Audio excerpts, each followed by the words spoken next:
Hi. இன்னைக்கு நான் உங்களுக்கு ஒரு குட்டி கதை சொல்ல போறேங்க. அதாவது ஒரு பெரியவர் நெறைய தான தர்மங்கள் எல்லாம் பண்ணுவாங்களாமா.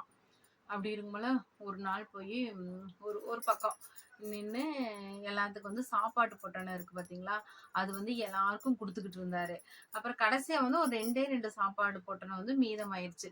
சரின்னு அந்த பொட்டணத்த எடுத்துட்டு கார் கிட்ட வர்றாரு. அவரு கார் கிட்ட வரும்போல 2 குட்டி பொண்ணுங்க ஓடி "ஐயா எங்களுக்கு சாப்பாடு குடுங்க" அப்படின்னு சொல்லி கேட்டாங்களாம்.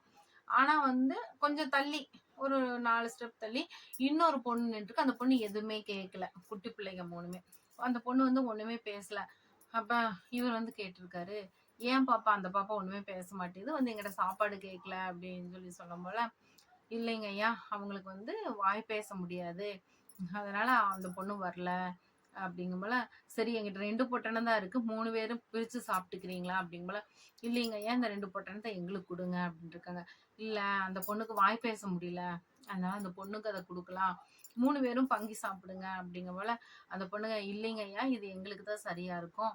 அதனால எங்களுக்கு குடுங்க. அந்த பொண்ணு கேட்கலையல்ல. நாங்க தானே உங்ககிட்ட கேட்கிறோம்."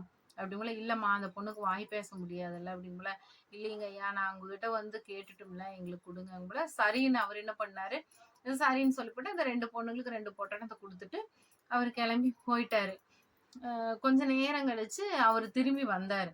திரும்பி வரும்போல அந்த 2 பொண்ணுங்க சாப்பிட்டு இருக்காங்க. இந்த பொண்ணு வாய் பேச முடியாத பொண்ணு அமைதியா உட்கார்ந்துட்டு இருந்திருக்கு. இவரு கார்ல இருந்து இறங்குனவரு கையில பார்த்தீங்கன்னா, பெரிய பார்சல். அதாவது அப்படியே 2 பொட்டண சாப்பாடு தான் குடுத்தாரு.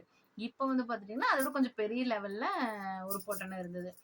சரின்ட்டு அந்த பொண்ண கூப்ட்டு உட்கார வச்சு, குழம்பு, ரசம், பொரியல், கூட்டு, பப்படம், பாயாசம் இந்த மாரி சாப்பாடு வாங்கிட்டு அந்த பிரிச்சு வச்சு அந்த பொண்ணு முன்னாடி பிரிச்சு வச்சு, "நீ சாப்பிடுமா" அப்படிங்கிறாரு.